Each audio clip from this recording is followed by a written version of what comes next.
This is your radio, your station. The first virtual radio in Indonesia. This is Millennials Radio, radio anak muda zaman now.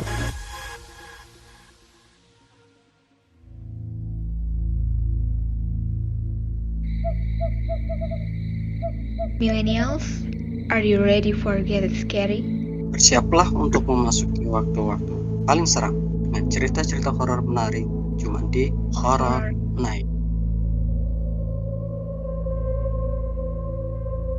Saranjana, sebuah kota gaib yang penuh misteri.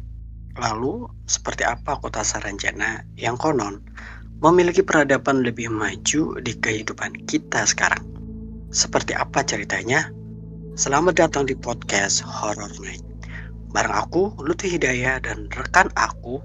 Dan di episode ini, Horror Night Apart Millennials Radio, aku dan Lutfi akan menemani kamu dengan sebuah topik kota gaib Saranjana. Di sebelum itu, selain di sini kamu juga bisa dengerin kita di berbagai platform podcast ternama seperti Anchor, Spotify, Rizzo, Roof, dan RCTI+. Dan di playlist selama 24 jam. Caranya gampang banget, bisa kamu dengerin dengan klik link di bio Instagram @millennialsradio. Dan tentunya akan ada video podcastnya yang akan tayang di channel YouTube dan videonya Millennials Radio. Yang juga kamu bisa tonton di fitur Radio Plus di aplikasi RCTI+. So, jangan lupa di follow podcastnya dan di subscribe, like, comment, dan share. For your information, Millennials, kalau nantinya podcast Horror Night ini bisa kamu dengerin setiap Kamis malam Jumat pada jam 21 WIB karena akan tayang di seluruh Indonesia menyesuaikan waktu setempat. Tapi sebelum kita lanjutkan pada pembahasan kota gaib Saranjana, kita dengerin dulu lagu dari Riani Sofana dengan judul Senandung.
Kamu lagi dengerin Millennials Radio Podcast yang bisa kamu dengerin di playlist 24 jam Millennials Radio yang bisa kamu dengerin juga via website dan aplikasi online Radio Box, Zenomedia, dan MyTuner. Kamu lagi dengerin Millennials Radio Podcast yang bisa kamu dengerin di beragam platform podcast ternama seperti Anchor, Spotify, Radio Public, dan MyTuner.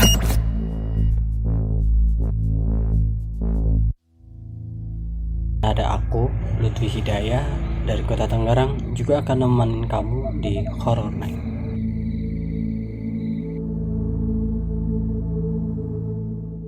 Millennials Radio, the first virtual radio in Indonesia, radio anak muda zaman.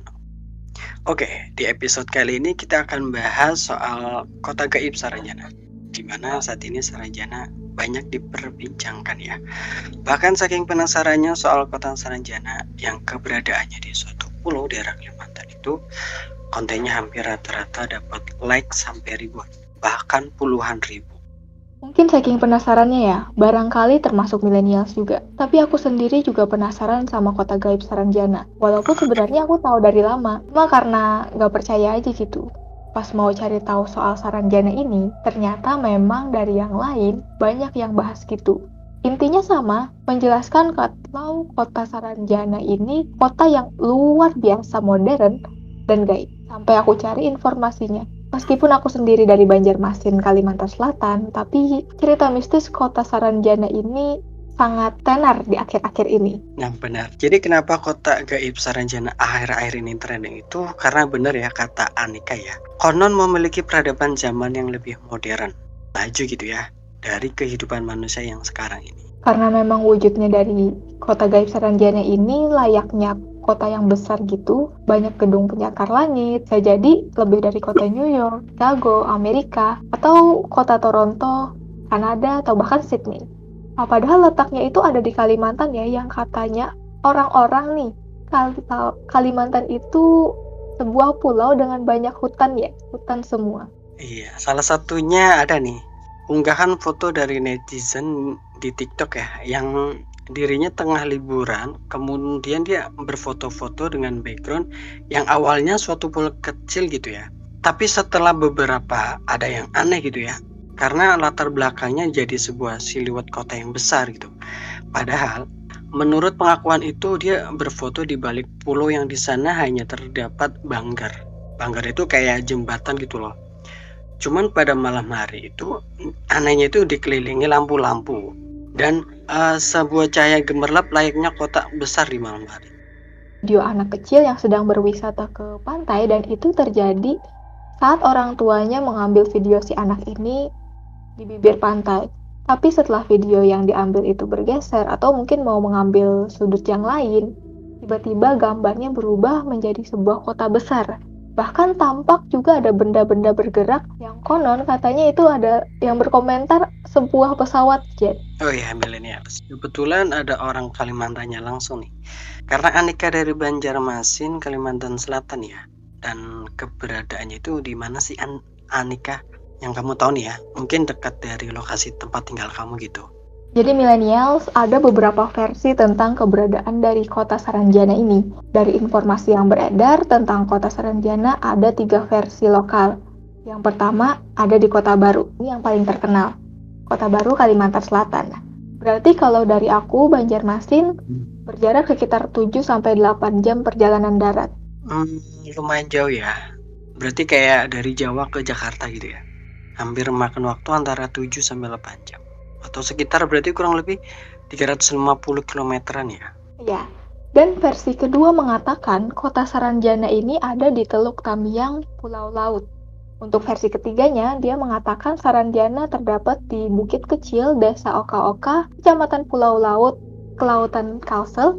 Yang ketiga ini masih masuk wilayah Kabupaten Kota Baru sih. Tapi ada yang menarik nih.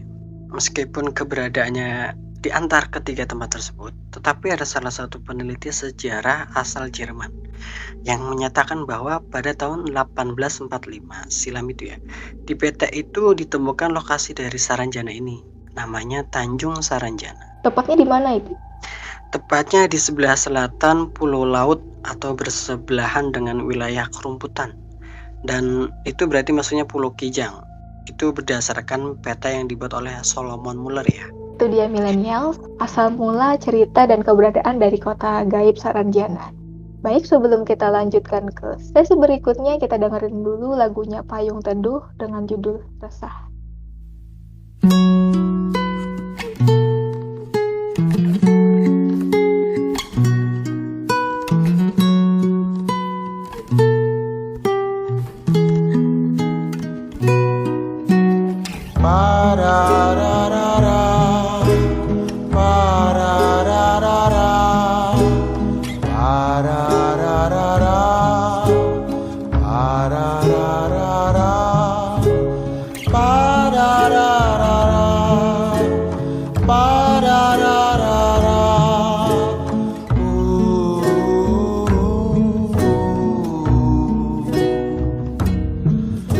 Aku ingin berjalan bersamamu dalam hujan dan malam gelap,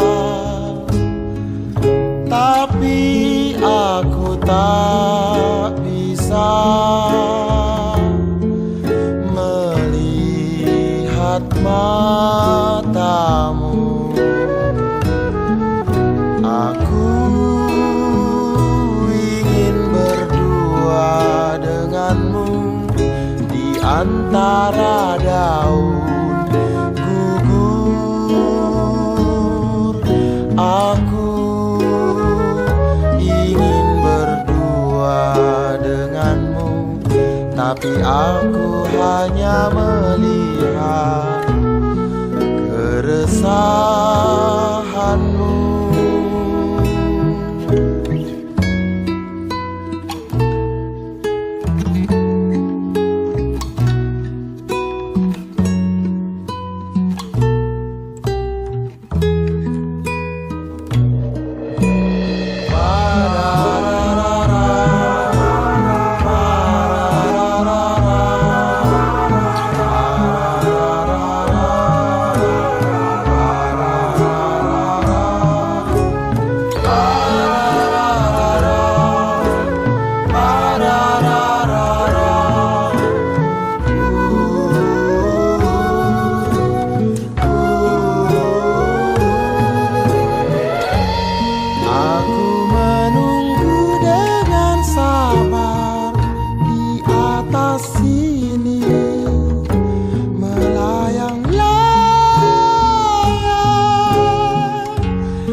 Aku hanya melihat keresahanmu,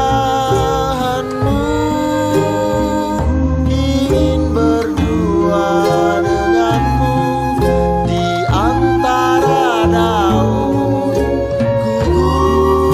Aku ingin berdua denganmu, tapi aku hanya melihat keresahanmu.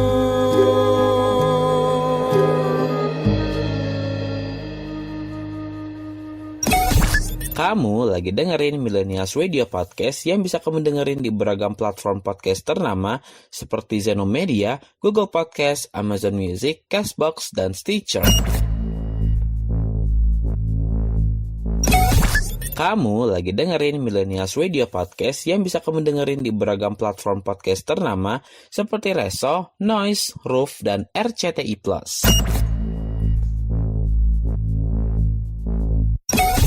Kamu lagi dengerin Millennials Radio Podcast yang bisa kamu dengerin di playlist 24 jam Millennials Radio yang bisa kamu dengerin di website kita di bit.ly/millennialsradio bit.ly/millennialsradio.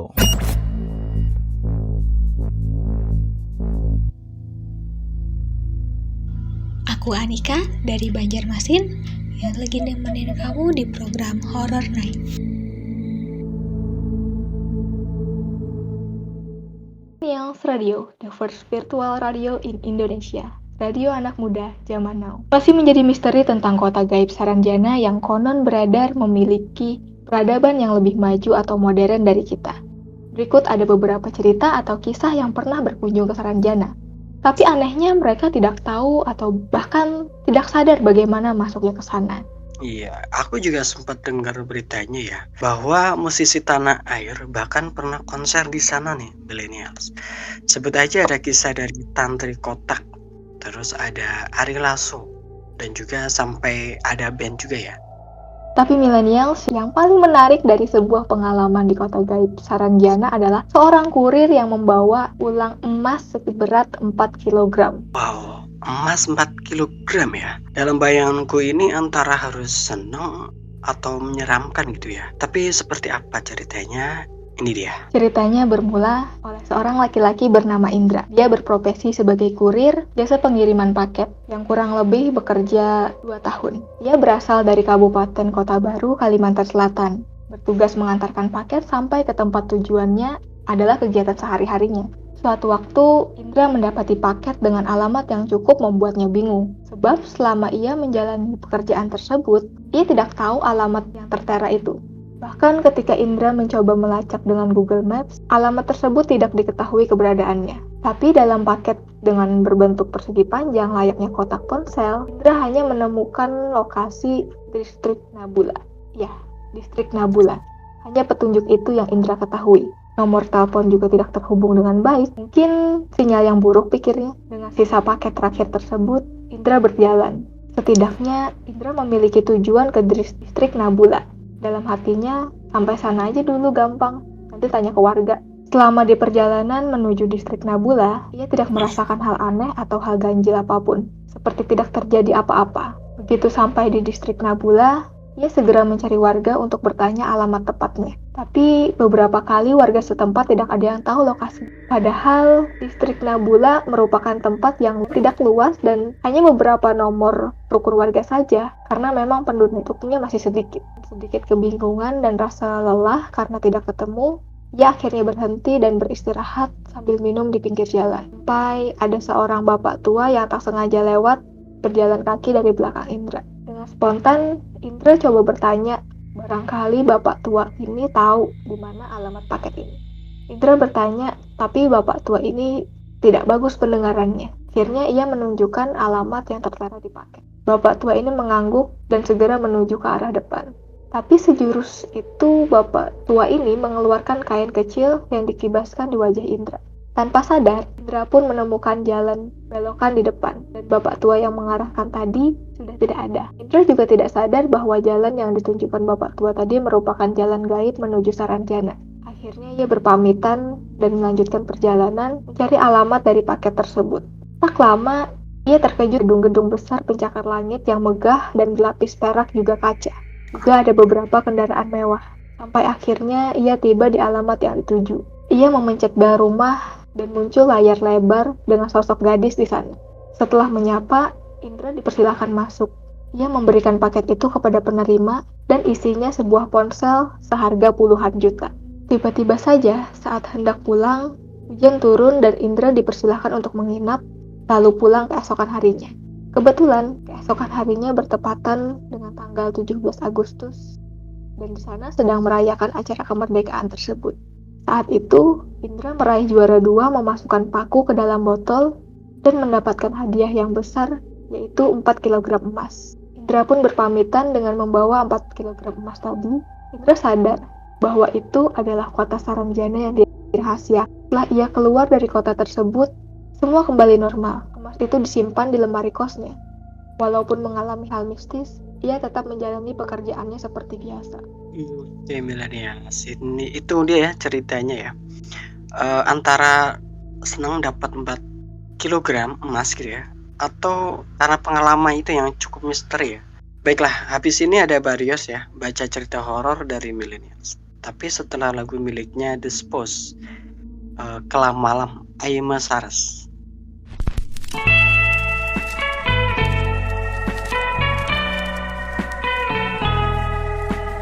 Di kesunyian malam ini ku datang menghampiri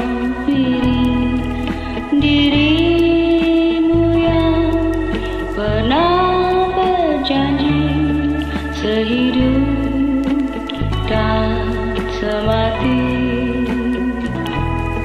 Ku ingin bersama berbaring di dadamu, lupakan hianat yang lalu.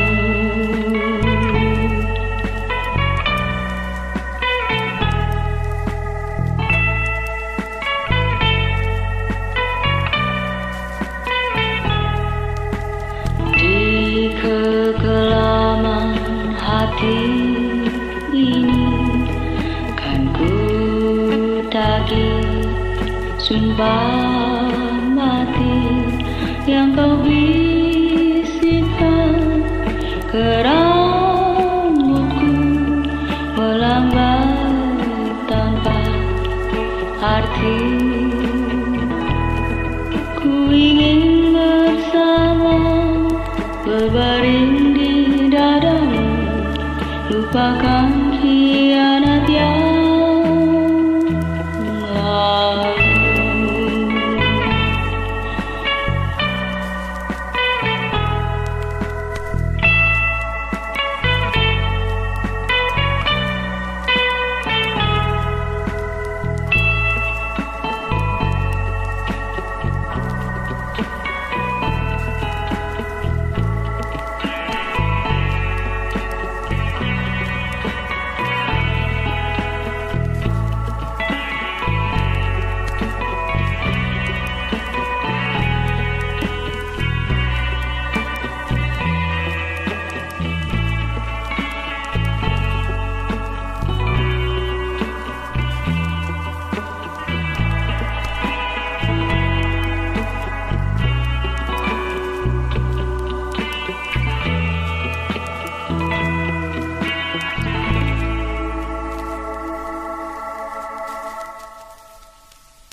Aku Anika dari Banjarmasin yang lagi nemenin kamu di program Horror Night.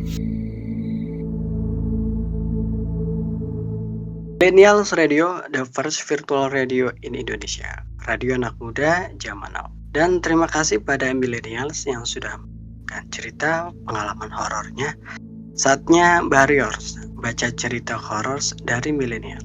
Cerita ini datang dari seseorang laki-laki bernama Muta. Kejadiannya terjadi pada tahun 2017, waktu Muta kelas 11 dan jadi anggota OSIS. Waktu itu ada acara Latdas atau Latgab, biasa dikenal dengan latihan gabungan. Ada 3 ekskul seperti Pramuka, PMR, dan Paskibra. Tempatnya ada di Lemdikada, Bumi Perkemahan Bina Banua Banjarbaru, Kalimantan Selatan. Awal-awal masih normal. Kami berangkat setelah Jumatan dan tiba di lokasi hampir asar. Kemudian kami siap-siap membuat tenda dan lain sebagainya. Setelah selesai, lepas sholat maghrib, baru kami mengadakan acara pembukaan. Setelah upacara pembukaan tadi, kami briefing masih aman. Gak lama, kami makan malam dan keadaan masih aman. Setelah selesai acara makan malam bersama, kami balik ke agenda masing-masing. Jadi setiap eskul itu punya agenda. Karena OSIS malam itu belum ada agenda, jadi masih free.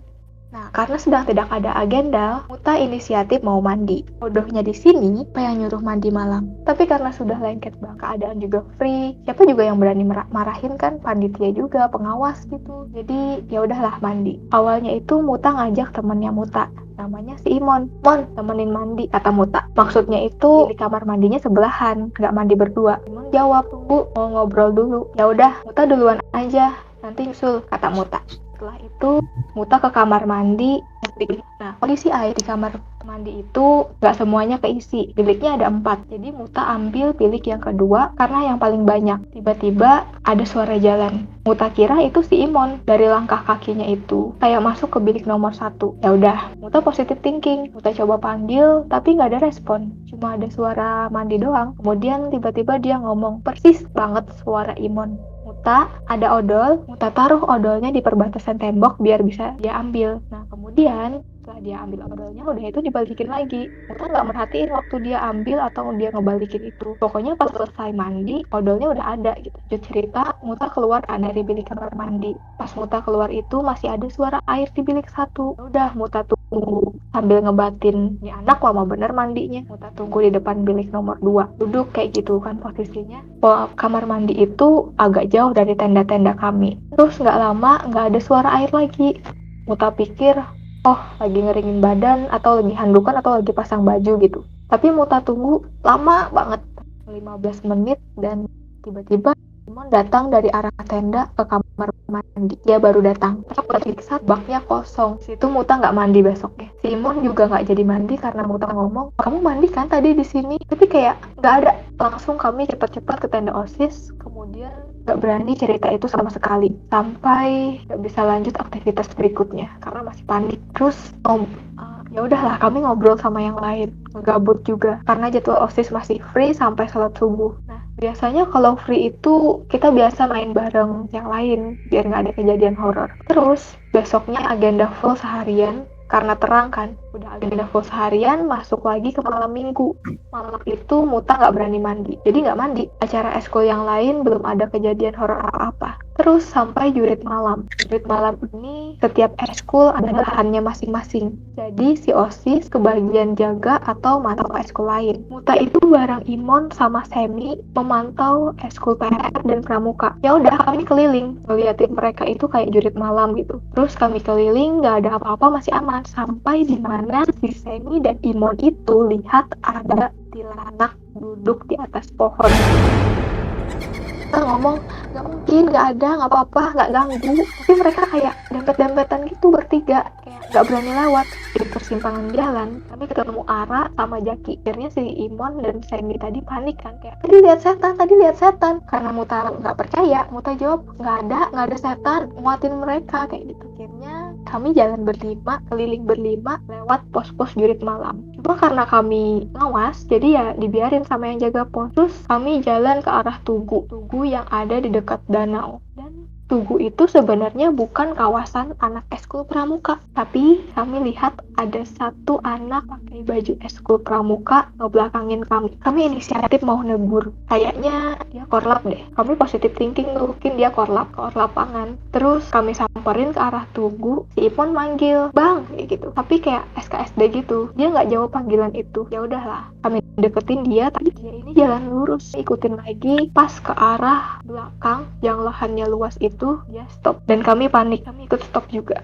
Lalu dia balik badan, kami berlima shock, paknya nggak ada, baju pramuka lengkap tapi muka nggak ada, mata, hidung, mulut tuh nggak ada, cuma ada telinga. Di situ yang ceweknya teriak, yang cowoknya kayak shock, langsung lari ke tenda OSIS. Setelah itu sekitar 20 menitan kami masih memastikan itu orang atau bukan. Gak lama ada anak PMR yang kesurupan, tapi bukan yang teriak, dia lari sambil ketawa kayak ada yang manggil dia. Dia lari ke tengah hutan di ujung sana sampai anak OSIS dan anak-anak yang lain itu kewalahan ngejar. Terus pelatihnya ikut ngejar, tangan si anak ditarik dan matanya langsung ditutup, dia langsung pingsan. Terus si anak itu digotong ke tenda. Itu dia pingsan dan dia siuman itu lumayan lama. Karena kekacauan ini, akhirnya jurit malam dihentikan, semuanya ngumpul dan baca doa bersama biar nggak digangguin. Akhirnya sampai subuh dan upacara penutupan dilakukan pagi harinya. Wah, ini kayak cerita yang sering dialami banget ya sama anak-anak sekolah waktu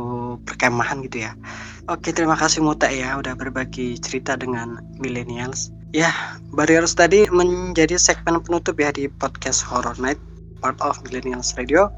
Dan jangan lupa Millennials, kamu juga bisa dengerin kita dan podcast Millennials Radio lainnya di platform podcast ternama seperti Anchor, Spotify, Riso, Noise, Roof, dan RCTI Plus. Dan di playlist 24 jam, caranya gampang banget. Kamu bisa klik link di bio Millennials Radio. Dan tentunya akan ada video podcast yang akan tayang di channel YouTube dan videonya Millennials Radio, yang juga kamu bisa tonton di fitur Radio Plus dan di aplikasi RCTI Plus. So, jangan lupa di follow podcastnya dan di subscribe, like, komen, dan share.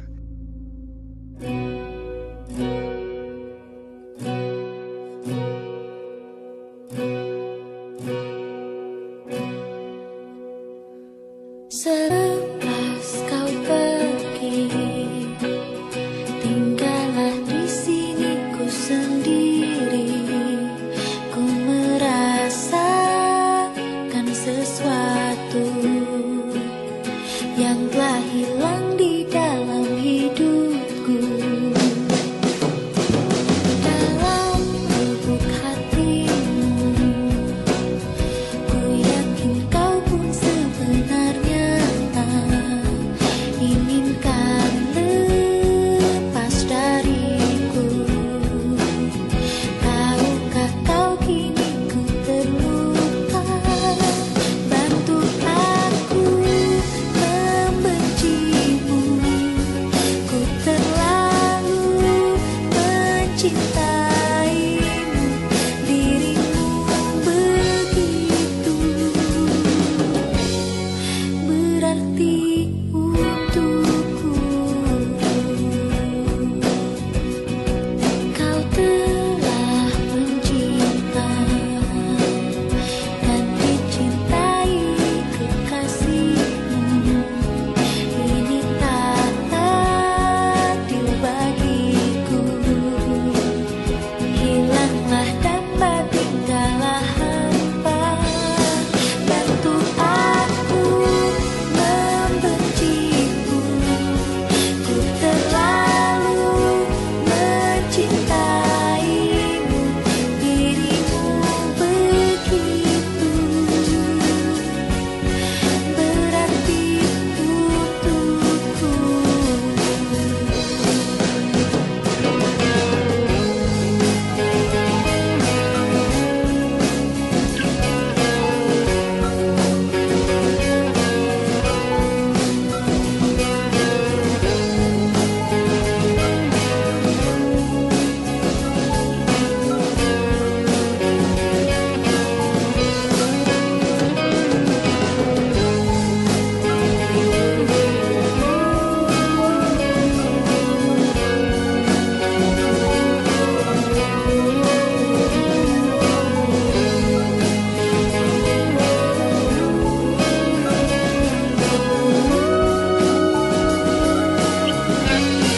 Bantu aku membencimu.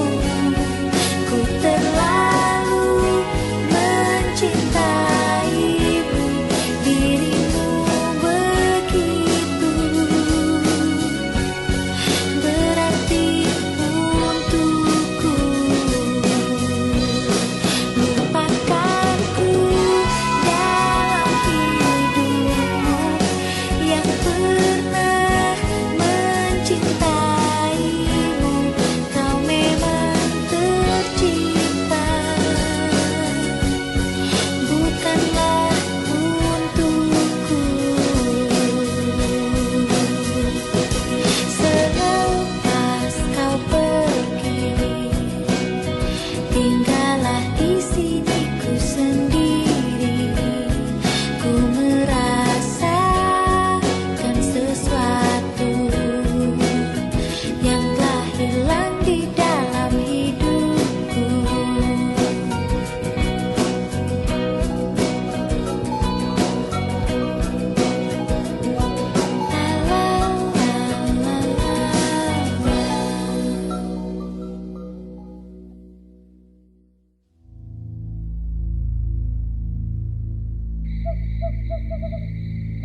Millennials, are you ready for Get Scary? Bersiaplah untuk memasuki waktu-waktu paling seram dengan cerita-cerita horor menarik cuma di Horror Night.